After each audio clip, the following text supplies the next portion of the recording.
Bom, primeiramente, bom dia, né? Bom dia a todos e a todas, sejam bem-vindos a mais uma live de preparação para o evento Mestre da Recuperação, que vai acontecer na quinta-feira, dia 27 de outubro, às 20 horas, onde você vai aprender como acelerar a recuperação do seu paciente e tornar-se um fisioterapeuta de referência na sua cidade. Meu nome é Vinícius Paiva, para quem não me conhece, eu sou o criador do método MPM, Máxima Performance Muscular, fisioterapeuta, e o tema dessa live de hoje é raciocínio para o fisioterapeuta acelerar a recuperação no AVC. O que a gente vai abordar aqui? Eu vou abordar como que a gente tem que pensar na hora que a gente vai trabalhar com esse paciente que sofreu um acidente vascular encefálico. Como que tem que proceder? Como que você vai planejar o seu tratamento? Como que você vai enxergar o seu tratamento para conseguir resultados muito mais rápidos, para conseguir resultados muito mais eficientes do que os métodos tradicionais, do que é feito hoje em dia, tá? Não dá para a gente abordar aqui a neurofisiologia, porque se a gente aprofundar na neurofisiologia, a gente não sai daqui hoje. É muita coisa para falar. É um tema que eu gosto muito, então é muito fácil eu me alongar, me perder, então tem que ficar muito focado no que eu vou abordar aqui, que é entender, raciocinar, pensar fora da casinha para a gente conseguir ter um resultado muito melhor do que se faz atualmente, do que se tem dentro do método tradicional, dentro do tradicional que é trabalhado com paciente que sofreu um acidente vascular encefálico, um AVC. Ok? Bom, primeira coisa que a gente tem que entender, que é importante a gente saber, só para questão de conhecimento. O AVC, que é o acidente vascular encefálico, na verdade, né, o correto é acidente vascular encefálico, não acidente vascular cerebral, porque o encéfalo ele envolve várias estruturas. Quando a gente fala de cérebro, a gente está falando de hemisfério cerebral principalmente. Então, quando a gente trata do encéfalo, a gente pega outras estruturas que não só o hemisfério cerebral. E aí, a gente pode ter lesão em qualquer uma dessas regiões e pode me gerar uma lesão, uma plegia, uma paralisia de um lado do corpo, de um hemicorpo. Então, primeira característica que a gente vai pensar é que essa pessoa vai sofrer uma paralisia do hemicorpo, né? Pode ser o direito, pode ser o esquerdo. Mas, o que é grave, que a gente precisa saber, é que o acidente vascular encefálico, ele é a segunda principal causa de morte no mundo e no Brasil. Então é muito sério, é muita gente acometida. É logicamente que a quantidade de pessoas mortas relativas a pessoas que têm problemas é muito menor, né? Então você imagina, se eu sou a segunda principal causa de morte no mundo e no Brasil, o problema é muito grande. Então tem muita gente sofrendo AVC. Tem muita gente sofrendo um acidente vascular encefálico. E o que é mais grave, a gente associava o acidente vascular encefálico com pessoas de idade, com pessoas mais velhas. E isso tem mudado. Pessoas jovens têm sofrido acidente vascular encefálico. As pessoas estão cada vez mais jovens sofrendo acidente vascular encefálico. E muito por causa do estilo de vida. Muito por causa do estresse de trabalho, do ritmo de trabalho. Então, lógico que entra alimentação, entra a questão do sedentarismo, entra a questão da hipertensão, da obesidade, mais o estresse, o fator do ritmo de vida, da qualidade de vida, isso tem muito efeito no acidente vascular encefálico. Por isso a gente tem tido pessoas jovens tendo acidente vascular encefálico, tendo AVC. Isso é muito grave. É muito grave. Mas a gente tem que observar que é um mercado muito grande para ser trabalhado. Eu sei que as pessoas, a maioria das pessoas, não gostam muito da neurologia. Não é que não gostam, elas acreditam de forma errada que neuro não dá resultado. O resultado é muito demorado. Trabalhar com neuro, você não vê o resultado logo. Isso é mito.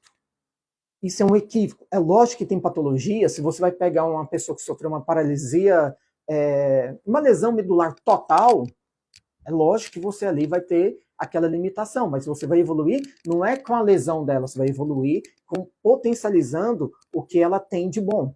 Então, a gente trabalha dessa forma.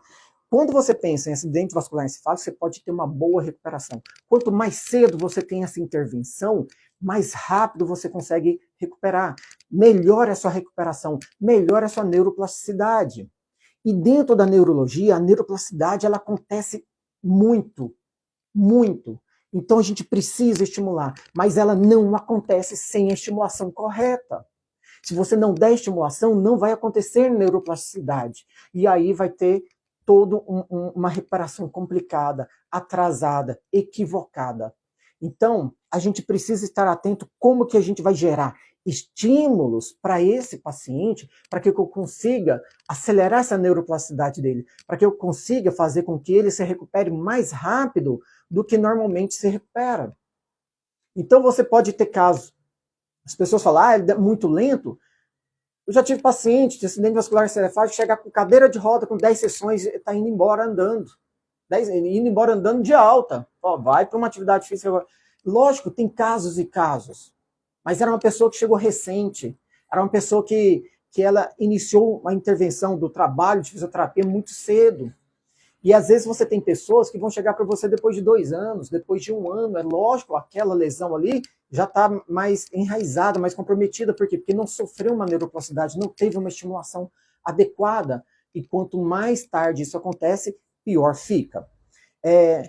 Normalmente, o mais comum é a gente encontrar o acidente vascular encefálico isquêmico, que é mais ou menos 85% dos casos.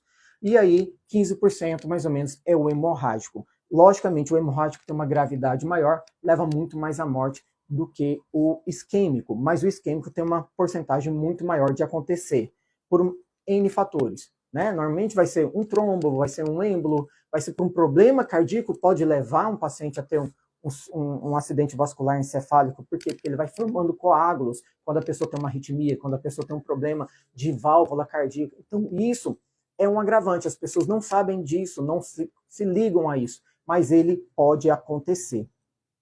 Então, primeira coisa, quando as pessoas pensam no AVC, elas pensam hemiplegia, né? Eu ia falar hemiparesia, nem pensam em hemiparesia. Hemiplegia. O que é plegia, o que é paresia? Plegia é a ausência do movimento, paresia é a fraqueza. Eu consigo ter movimento, mas eu tenho muita fraqueza. Então a plegia já é mais a paralisia mesmo. Então eu tenho um lado do corpo comprometido. Se eu tenho um lado do corpo comprometido, a minha lesão é do lado contrário. Então eu tenho uma lesão no meu hemisfério direito, eu vou ter um comprometimento do meu lado esquerdo. Tenho uma lesão no meu hemisfério esquerdo, vou ter um comprometimento do meu lado direito. E isso pode ser irrelevante para alguns, mas não é.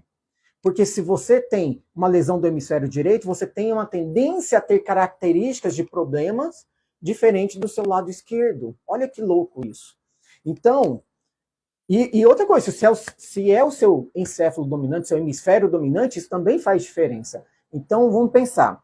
Eu tenho uma lesão do meu hemisfério direito, eu vou ter uma alteração do meu hemicorpo esquerdo. E aí, eu vou ter características específicas que vão me levar a ter problemas diferentes de quando eu tenho uma lesão do meu hemisfério esquerdo, que não é dominante. Que características são essas? Características na percepção espacial, muito maior do que quando eu tenho uma lesão no meu hemisfério esquerdo.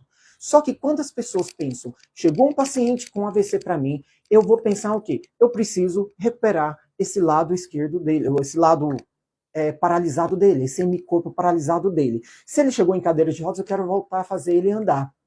Eu quero recuperar a força dele. Mas como que eu vou fazer isso se eu não entender o que está por trás disso? Se eu não entender como que isso aconteceu?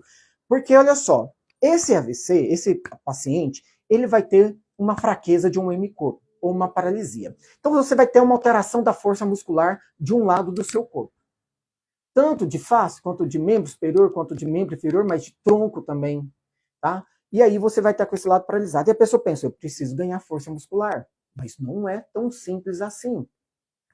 E aí você vai ter uma alteração do tônus. Você pode jogar esse tônus para baixo, né? Ter uma hipotonia, que é muito comum, principalmente no início. Você pode jogar esse tônus para alto, ter uma espacidade. Aí a gente entra no padrão do hemiplégico, característico, é o padrão flexor de membros superiores, extensor de membros inferiores. Quando você tem uma hipotonia desse paciente, normalmente é muito comum você ter o quê? Um ombro subluxado, que é o ombro caído. Por quê? Porque quem dá sustentação para o ombro é o manguito rotador, que é músculo. Se o tônus cai, eu não sustento o meu húmero. E o braço pesado a favor da gravidade aumenta mais ainda o peso. A tendência é o quê? A cabeça do ombro descer, né? Eu vou fazer aqui o acetado, a cavidade glenoide, desculpa. Fazer aqui a cavidade glenoide, e aí eu tenho a cabeça do meu ombro. E aí, com peso, ele cai. Por quê? Porque o meu manguito rotador não está conseguindo manter essa cabeça do húmero coaptado na minha cavidade glenoide. Então, eu vou ter uma subluxação. Se eu tenho uma subluxação, você pode até conseguir ter preensão de mão, mas você não vai conseguir ter eficiência no movimento. Por quê? Porque você não consegue estabilizar a cintura escapular para realizar movimento distal. Sem pensar em estrutura central, sem pensar em tronco, sem pensar em cintura escapular, em cintura pélvica, eu não tenho mobilidade distal, mesmo que eu tenha força distal. Mesmo que eu tenha força na minha mão, mesmo que eu tenha controle de movimento no meu pé, eu não consigo ter eficiência no meu movimento se eu não tiver estabilidade de cintura escapular, de cintura pélvica ou de tronco, e de tronco, né? Ou não, e de tronco. Então, você vai ter uma alteração de tônus, que é muito comum no início ser hipotonia. Depois, ele, com o tempo, ele pode entrar no padrão de flexão de membro superior, extensão de membro inferior, que é um padrão espástico. E aí a gente vai ter que trabalhar com essa pessoa, dependendo caso a caso. Mas as pessoas olham isso e pensam, poxa, eu preciso melhorar a força dele. Eu preciso normalizar o tônus dele. E aí ela vai pensando no trabalho. Aí ela vai efetuando. Bom, se ele não tem movimento de membro superior, eu preciso trabalhar essa força. Como que eu vou fazer? Aí eu vou pegar, sei lá, um exercício, um paninho, põe em cima da mão, estica esse braço e volta. Isso é comum as pessoas fazerem. Empurra o braço porque ela está pensando, eu preciso fazer um movimento ativo, ele não tem movimento, eu preciso fazer ele conseguir movimento. Só que isso é muito fraco, isso é muito pobre, isso vai atrasar a recuperação dele, porque isso é o final. Essa paralisia, essa hipotonia, essa fraqueza é uma consequência de algo muito maior por trás disso. E aí a gente tem que focar onde é esse algo maior, que é o que eu vou explicar. E aí você tem fraqueza desse membro, desse hemicorpo todo. Aí você tem fraqueza de manguito rotador, que vai dar alteração no meu membro superior todo. Eu tenho fraquezas de glúteos, demais a conta, glúteo máximo, glúteo médio. Ah, como assim? O que isso influencia? É muito importante. A força do glúteo, o tônus do glúteo máximo, do glúteo médio, do glúteo mínimo, ele estabiliza a sua cintura pélvica. Ele te mantém em pé. Então, quando as pessoas estão lá, que é muito comum, as pessoas zoarem uma pessoa que está fazendo fortalecimento de glúteo, né? Mulher é comum a gente ver, mas se é um homem que está fazendo, as pessoas pegam no pé, né? Os amigos vão zoar, nossa, tá aí trabalhando bumbum, não sei o quê. Mas não é, as pessoas não têm noção do quão importante o glúteo é para manter você em pé, para você conseguir ficar na postura contra a gravidade, para você estabilizar a sua cintura pélvica. Sem isso, você não tem marcha. Sem isso, você não fica em pé. Você não vai conseguir caminhar. Então tem que ter essa noção. A pessoa vai olhar que ele não consegue fazer uma marcha legal porque ele não consegue fazer flexão de quadril, ele não consegue fazer flexão de joelho, ele não consegue fazer uma dorsiflexão. Então ele usa o quê? Ele usa muito o quadrado lombar para andar, e aí ele joga a pelve para cima e o membro para o lado para ele poder fazer o quê? Uma marcha ceifante. Porque se eu não consigo tirar ele do chão, na hora que eu for andar, eu vou arrastar. Então ele começa a gerar muita compensação. Esse paciente, ele gera muita compensação de movimento para trazer o que para ele? Funcionalidade. E ele não está errado. O importante aqui é a funcionalidade. Ele vai fazer do jeito que ele dá conta. Cabe ao profissional de fisioterapia intervir para trazer uma resposta melhor, uma eficiência melhor desse movimento, dessa mobilidade dele, um controle maior de tudo isso. Ele vai ter alteração da sensibilidade, uma parestesia de todo esse hemicorpo, da face, dos membros. E aí essa alteração da sensibilidade, as pessoas vão lá e vão fazer o teste, que é normal. O teste de 2 pontos, o teste de toque suave, de pressão mais profunda.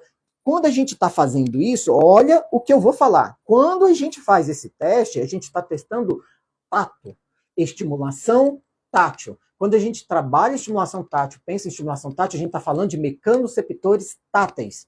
E aí a gente já está envolvendo estimulação sensorial. Então, se eu penso nesse paciente que ele tem fraqueza, ele tem alteração da sensibilidade, principalmente tátil, ele não consegue perceber o toque, ele não consegue sentir a pressão, ele não consegue sentir a vibração. Então ele vai ter alteração já no planejamento desse movimento, e eu vou explicar por quê.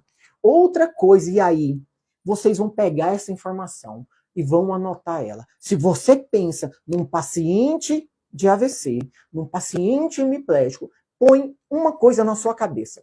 Muito mais grave do que a hemiplegia dele, do que a hemiparesia dele, muito mais grave do que a hipotonia dele, é uma coisa que leva a tudo isso. Chama-se falta de consciência corporal. Se você pensar no acidente vascular encefálico, você vai pensar na primeira palavra, na palavra aqui, consciência corporal.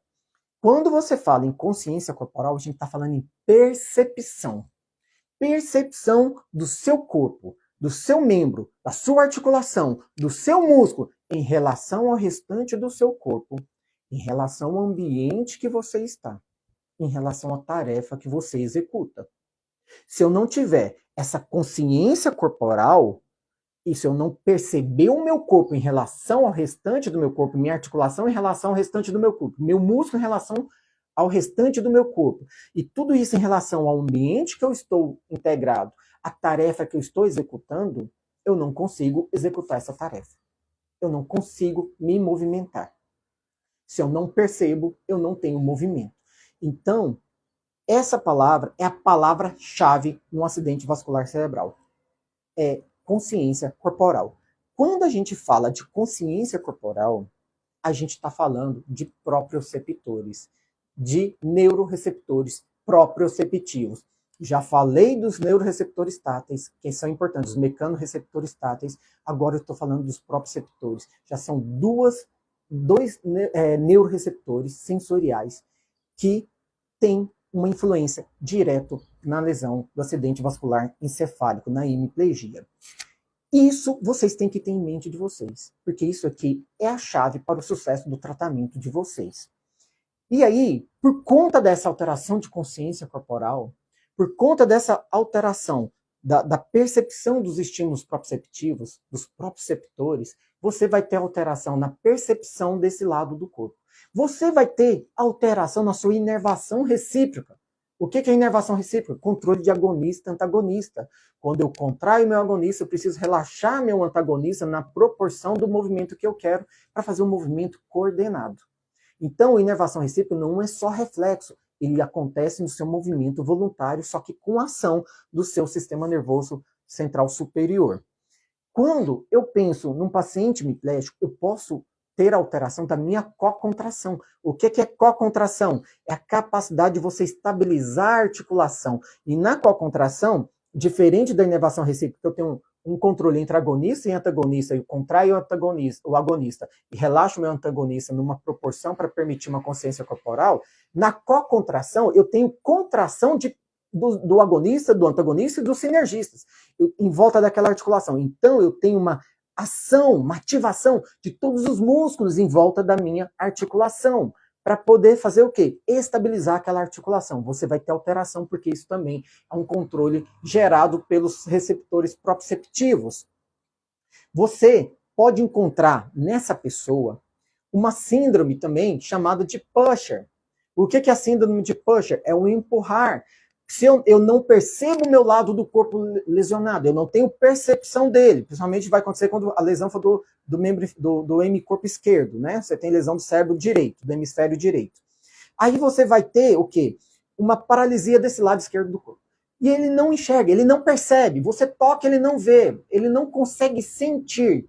Então você pensa, se eu não consigo sentir esse lado do corpo, eu vou jogar meu peso, vou transferir meu peso para o meu lado do corpo que eu sinto, que eu tenho controle, que eu percebo ele.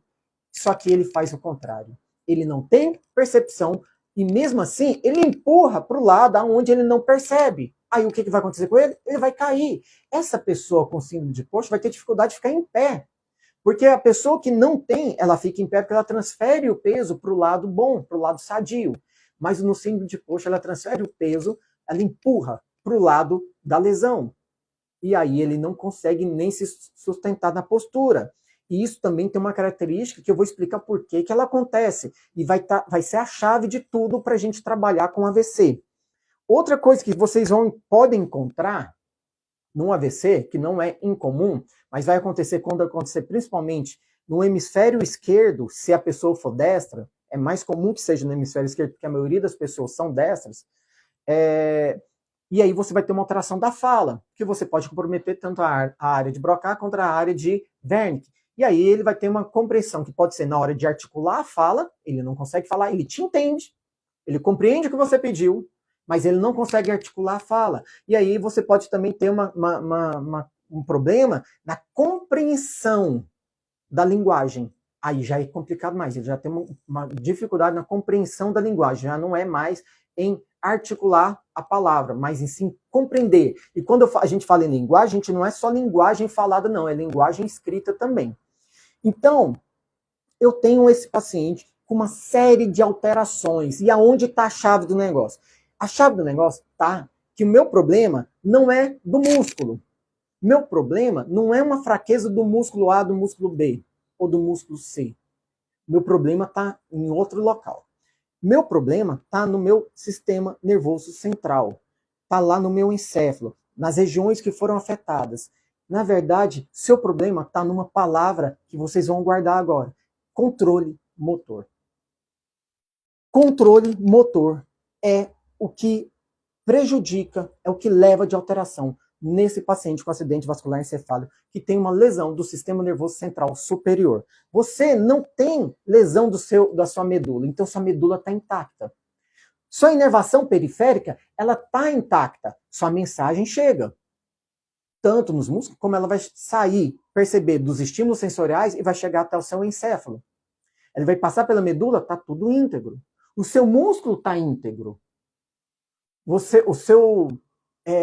A sua articulação, naquele início, naquele momento, ela está íntegra. Depois, lógico, você pode ter problemas em decorrência das alterações que você teve. Seus ligamentos estão íntegros. Então, seu problema não é músculo esquelético. Isso que é o mais complicado. Se o meu problema não é músculo esquelético, a minha alteração de força não está num problema do músculo, da fibra muscular, será que resolve eu ficar pensando só lá, colocar meu paciente que não tem controle da mão para ficar apertando bolinha? Ele tem um tônus baixo, ele não consegue fechar a mão. Ah, ele fecha um pouquinho. Aperta a bolinha, aperta a bolinha, aperta a bolinha. Por quê? Porque aí você vai fortalecer a mão. E, gente, o meu problema, será que está lá na mão para eu conseguir ficar apertando a bolinha e ter uma resposta do meu hemicorpo inteiro? Eu tenho um hemicorpo paralisado. Será que eu consigo ficar lá pedindo para ele, empurra esse pé sobre a toalha e volta para ganhar mobilidade e ganhar força? Será que é só ali que eu tenho que olhar? Imagina, eu vou trabalhar um pedacinho da minha terapia só focado em fazer um movimento de membro inferior com ele. Aí depois eu vou ter que fazer com o membro superior dele. Mas eu também tenho meu tronco alterado. E aí eu tenho meu trabalho de sensibilidade. Eu tenho minha questão de tônus. Então, se você começa a quebrar, que é o que acontece, quebrar o seu tratamento, você não vai ter resposta. Você atrasa a recuperação desse paciente porque o seu foco não está certo, o seu foco está errado. Quando eu falo em controle motor, muitas pessoas podem associar o controle motor com força muscular, com movimento. Tipo assim, eu tenho movimento do meu membro superior, eu tenho controle motor, eu tenho força muscular, então eu tenho um controle motor. Se eu tenho fraqueza, então eu não tenho controle motor. Isso é óbvio? Não, não é assim. Quando a gente fala em controle motor, a gente não está pensando só no final. O movimento, a força muscular, a geração de força contrátil, a ativação de sua musculatura esquelética, do seu quadríceps, do seu bíceps, é o final. É o final do seu controle motor. Para a gente entender quão complicado é isso, quando você tem uma lesão no seu encéfalo, que você tem todas as outras estruturas para baixo intactas, significa que toda a informação chega, mas ela não é processada. E aí que é o que está, onde o bicho pega, é o que é grave. Você manda toda uma informação sensorial para esse encéfalo. Você tem toda uma percepção do seu ambiente. Você tem neuroreceptores intactos. Então eu consigo perceber né, o meu ambiente. Eu consigo mandar essa informação para o meu neuroreceptor, mas eu não consigo perceber isso no meu cérebro, eu não consigo traduzir essa mensagem. Ela não é traduzida. Então isso complica. Meu neuroreceptor está intacto, minha inervação sensorial está intacta, mas eu não processo essa informação. Minha inervação motora está intacta, meu músculo esquelético está intacto, mas eu não consigo executar esse comando. Então tem uma coisa que eu preciso pensar maior do que ficar trabalhando só com bolinha, só com empurrar, só pondo um pezinho na canela, só pedindo para ele tentar abrir esse membro superior de forma ativa ou ativa assistida, porque isso não vai trazer resultado para ele, porque o seu problema não está no final, o seu problema está no processamento da informação. Quando a gente fala em controle motor, a gente está falando em recepção, percepção das informações sensoriais, planejamento de todo o movimento, geração de programas motores para depois acontecer a execução do movimento, a ação. Quando você pensa em um acidente vascular encefálico, você está tendo alteração nessa função do controle motor, no seu planejamento, na percepção da informação sensorial. Por quê? Porque para que o movimento aconteça, para que aconteça o planejamento do movimento, eu preciso ter informações sensoriais, proprioceptivas, táteis, visual, auditiva, e aí eu vou associando essas informações. Onde? Na minha área de associação sensorial, no meu córtex parietal. E aí eu pego toda essa informação, eu processo elas, e aí eu mando lá para o meu córtex frontal, na minha área de associação motora, e lá nesse córtex frontal, munido com tanta informação sensorial sobre o seu corpo, sobre o ambiente que você está localizado, sobre a tarefa que você está executando, ele começa a fazer o quê? Planejar o movimento, para que você consiga executá-lo. Aí ele planeja esse movimento, ele manda essa informação para o córtex pré-motor. O córtex pré-motor vai fazer todo o quê? Uma programação do movimento. E aí ele manda para o córtex motor primário, que é para execução do movimento. E aí o movimento vai acontecer, e aí depois você tem um feedback sensorial de toda a informação sensorial proprioceptiva, tátil de novo, e aí você vai fazendo o quê? Ajustes de movimento, correção de movimento. Mas eu não tenho essa percepção mais. Eu não tenho mais esse planejamento. Se eu não tenho a percepção sensorial, eu não consigo planejar. Se eu não tenho planejamento, eu não tenho como gerar programas motores. Se eu não tenho programas motores, eu não tenho execução do movimento. Entender aonde está o problema? Eu não tenho percepção sensorial, mas não por lesão do meu músculo, da minha articulação ou dos meus neuroreceptores que estão passando essa informação. Eu não tenho percepção, processamento da informação sensorial no meu córtex. E isso leva toda a alteração do paciente hemiplégico, que vai levar a uma alteração de percepção espacial. Vai levar a uma alteração da consciência corporal dele. Ele não se percebe, ele não sente o corpo. É como se aquele corpo não existisse, se aquele braço não existisse, aquela perna não existisse. Alguns casos isso vai ser tão sério, que a pessoa ela não consegue ver. Não, quando eu falo ver, eu não falo ver de visão, de olhar, de sistema visual. Ver de perceber o corpo dela do lado afetado. Quando você tem uma lesão que é comum, quando você tem uma lesão do seu lobo parietal, do seu hemisfério parietal, do seu córtex parietal direito, e você vai afetar o seu lado esquerdo do corpo, você pode ter um comprometimento na área de associação de informação sensorial, que está lá no córtex parietal.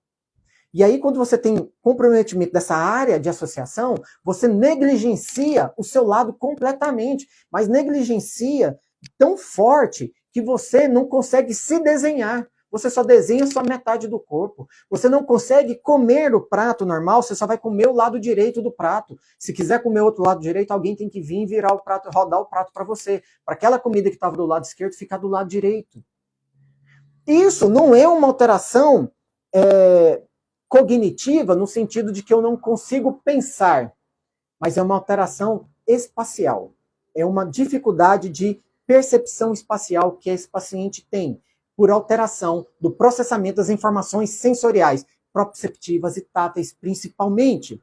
Ele vê, Ele consegue ver, mas ele não percebe. Essa informação não se processa. Então é muito grave. Então a negligência desse hemicorpo é muito séria e é o que vai comandar o tratamento desse paciente. Alguém perguntou se a live vai ficar salva. Eu vou deixar essa live salva no YouTube, no meu canal do YouTube, Dr. Vinícius Paiva. Provavelmente essa live de hoje deve entrar na semana que vem, na segunda-feira. Eu acredito que, acho que é segunda-feira mesmo que essa live vai subir no YouTube, ok? E aí, se eu tenho uma alteração da minha percepção sensorial, eu não tenho planejamento do movimento. Porque sem informação sensorial, quem já viu falando alguma coisa vai falar, esse cara fala isso toda hora, porque é muito sério, porque a gente não ouve isso muito na faculdade, né? A gente não vê essa percepção de raciocínio. Que sem meu movimento, sem minha percepção sensorial, principalmente tátil proprioceptiva, ela não vai gerar planejamento do movimento. Se eu tenho prejuízo nessa informação, no processamento dessa informação, eu não movimento, eu não gero controle motor, eu não gero planejamento. Se eu não gero planejamento, não gera, como fala, não gera programas motores. E se eu não gero programas motores, eu não gero execução. Então, quando eu penso no meu paciente, eu vou ter que pegar todos esses estímulos sensoriais e integrar dentro das minhas atividades. Eu vou ter que integrar isso dentro dos meus exercícios. Se eu não fizer isso, eu não tenho resultado. Não adianta você ficar pedindo para essa pessoa ficar apertando bolinha. Não adianta você pegar e colocar uma caneleira no membro inferior dele, né? E aí você pedir para ele andar uma marcha com aquele pezinho na perna. Ajuda? Ajuda, porque às vezes facilita a percepção dele, o peso ali, o toque vai facilitar. Mas mesmo assim, ainda é pobre para o que você pode gerar de potencial para ele. Se você quer acelerar a recuperação desse paciente hemiplégico, se você quer trazer um resultado muito melhor e muito mais rápido do que normalmente os métodos tradicionais trazem, você vai ter que pegar toda a informação sensorial, todo estímulo sensorial, proprioceptivo e tátil, e integrar dentro de todos os seus exercícios. Não é no final do tratamento, vou trabalhar força com ele, aí no final eu trabalho propriocepção. Não, você vai pegar todos os exercícios. Eu fiz um programa para ele, um planejamento do meu tratamento. Estabeleci os programas de exercício que eu vou fazer com ele. E aí eu vou pegar esse exercício número 1 e vou incluir dentro desse exercício estimulação tátil, estimulação proprioceptiva. Eu vou para o exercício 2. Eu vou incluir dentro desse exercício estimulação tátil, estimulação proprioceptiva. Eu vou para o meu exercício 3. Vou incluir dentro do exercício estimulação tátil, estimulação proprioceptiva. Bom dia. Alguém falou aí, é o Cappuccino. Bom dia. Então, quando eu penso nesse paciente, eu tenho que trabalhar a consciência corporal dele. Quando eu falo em consciência corporal, eu estou falando em propriocepção. Propriocepção. Eu não posso deixar esse paciente que tem alteração do processamento da informação sensorial sem gerar estímulos proprioceptivos e táteis para ele, porque senão não existe planejamento desse movimento. Não existe programação motor e não existe execução. E aí, você vai pensar o seguinte, eu vou pegar esse paciente, primeira coisa que você vai fazer com ele, você não pode chegar e elaborar um planejamento de qualquer jeito. Você vai perguntar para essa pessoa, o que você quer melhorar? O que você quer voltar a fazer que você fazia antes e hoje você não consegue? As pessoas acham, se ele está na cadeira de rodas é ficar em pé. Não, ficar em pé não é uma função, é uma atividade. É uma função, vou ficar em pé, mas não é uma atividade. Atividade é aquilo que você vai fazer, por exemplo, uma tarefa que você vai executar. É uma tarefa. Você vai escolher uma tarefa. Eu quero conseguir sair da minha cama e ir até a cozinha pegar um copo d'água. Isso é uma tarefa. Andar por si só não é uma tarefa. Agora, andar da sala até o meu quarto e sentar na cama e deitar é uma tarefa.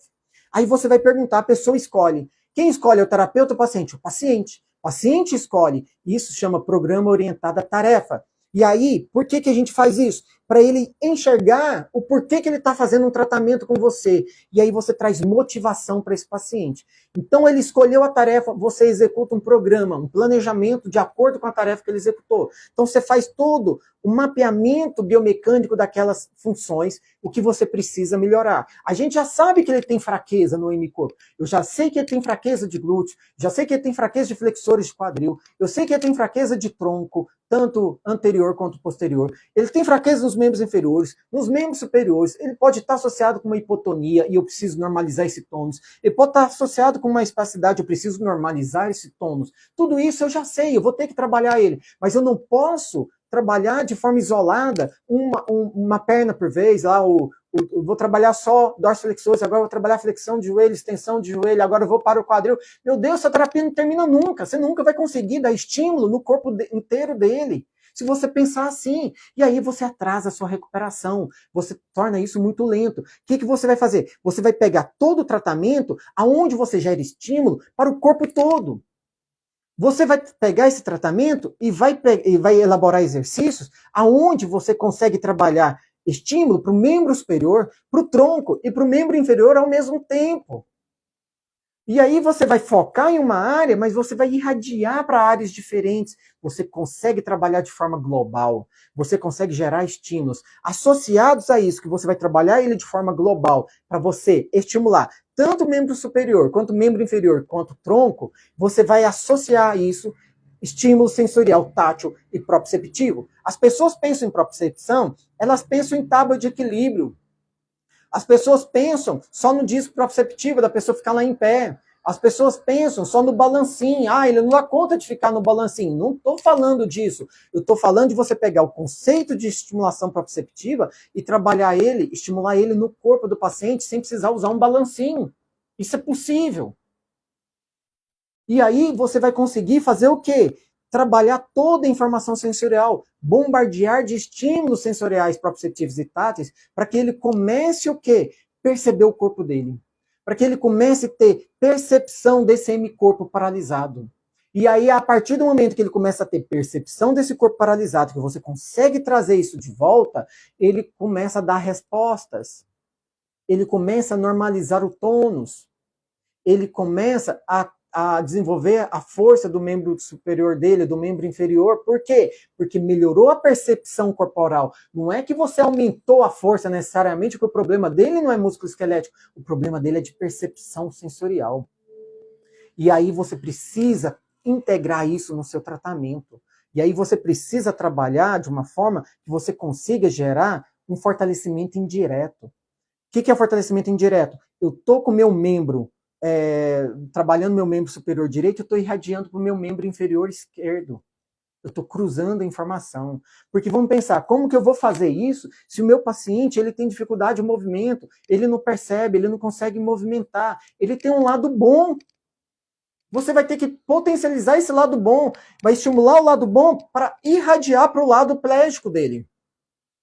E aí você começa ativando esse lado plégico dele. Então você usa todo o controle que ele tem do lado bom dele para você começar a gerar um fortalecimento indireto, irradiar estímulos, porque se você for começar direto pelo lado hemiplégico dele, você não vai ter resposta. Ele não tem movimento. Você precisa irradiar. Quando você irradia essa força muscular, você ativa isso, você melhora a percepção corporal dele, você melhora a percepção tátil dele, você estimula mecanorreceptores, você estimula proprioceptores, e aí ele começa a perceber melhor esse corpo dele. Aí quando você vai fazer um trabalho que precisa acionar mais esse lado hemiplégico dele, ele vai te dar uma resposta melhor. Então não comece direto pelo lado hemiplégico dele, comece irradiando, trabalhando fortalecimento indireto, e aí você vai trabalhando e ativando essa consciência corporal desse lado plégico dele. Você precisa trabalhar, colocar essa pessoa descarregando peso o tempo inteiro. O tempo inteiro tem que descarregar peso. Mas ele está com um lado ali, se eu descarregar peso ele vai machucar. Você estabiliza. A função do terapeuta, do profissional, é saber estabilizar esse paciente, é saber gerar uma facilitação para ele executar o movimento. Mas sem a descarga de peso, você não tem ativação também de mecanosreceptores táteis, e aí você prejudica a percepção do corpo. Então, gere pressão, aumente a pressão sobre esse lado, trabalhe essa dissociação de movimento o tempo inteiro, faça estímulos para que você irradie força para o lado pléstico dele. Você pode colocar ele trabalhando sobre uma bola, você pode colocar ele trabalhando em pé, você pode colocar trabalhando ele numa posição apoiada só unilateral, só em um membro. Não interessa como você vai fazer, mas você vai progredir, lógico, você vai ter que fazer uma progressão desses exercícios. Todos eles você vai ter que focar no quê? Você vai ter que focar em estímulo sensorial, tátil e proprioceptivo, para você acelerar a recuperação do paciente, para você ter uma resposta melhor, para você ter uma resposta mais eficiente desse trabalho. E aí você vai conseguir ter uma resposta, um resultado melhor, uma percepção melhor da consciência corporal, e aí ele recupera de forma muito mais rápida do que você focar só no lado pléstico dele, sem ter atenção para a percepção sensorial desse paciente. Então, a gente já se alongou demais. O que eu queria deixar aqui para vocês é isso. Se você quer acelerar a recuperação desse paciente hemiplégico, você vai ter que focar na estimulação sensorial, integrando ela em todas as atividades que você vai executar, em todos os exercícios, principalmente estimulação sensorial tátil, principalmente estimulação sensorial proprioceptiva, irradiando essa força muscular para o lado pléstico através de exercícios que você consiga fazer um fortalecimento indireto e gerando o máximo possível de consciência corporal para esse paciente, de percepção sensorial, para que na hora que ele consiga processar a informação sensorial, aí sim ele vai conseguir gerar o planejamento, gerar a programação motora e gerar a execução do movimento e gerar a normalização desse tônus, tá certo? Então isso é que tem que ficar na mente de vocês na hora de trabalhar um paciente hemiplégico, para você ter sucesso no seu tratamento, para você acelerar a recuperação desse paciente, para você ter um resultado muito melhor, muito mais rápido com ele. Ok, gente? Eu quero agradecer vocês que participaram. Vou dizer, essa live vai ficar salva lá no YouTube, Dr. Vinícius Paiva. E aí, qualquer dúvida que vocês tiverem, vocês podem entrar no meu Instagram, pode fazer pergunta, eu respondo com o maior prazer. Vocês quiserem perguntar alguma coisa, quiser sugerir algum tema para a gente poder estar discutindo aqui, como que eu acelero a recuperação de um paciente X, um paciente A, eu estou à disposição, fique à vontade para poder perguntar, tá bom, gente? Já tendo idosos com sequelas de acidente vascular encefálico. Muito bem, você aplica isso, Simone? Você aplica toda essa informação sensorial durante todo o seu tratamento? Isso é muito importante. Se você ainda não aplica, comece a utilizar estimulação tátil proprioceptiva o tempo inteiro. E a gente consegue estimulação proprioceptiva não é só com balancinho, só com disco, não. Isso é possível você gerar dentro dos exercícios de uma forma que você consiga trazer isso para membro superior, para tronco e para membro inferior ao mesmo tempo. E não se esqueça, se inscreva no canal, dê um like e compartilhe esse vídeo.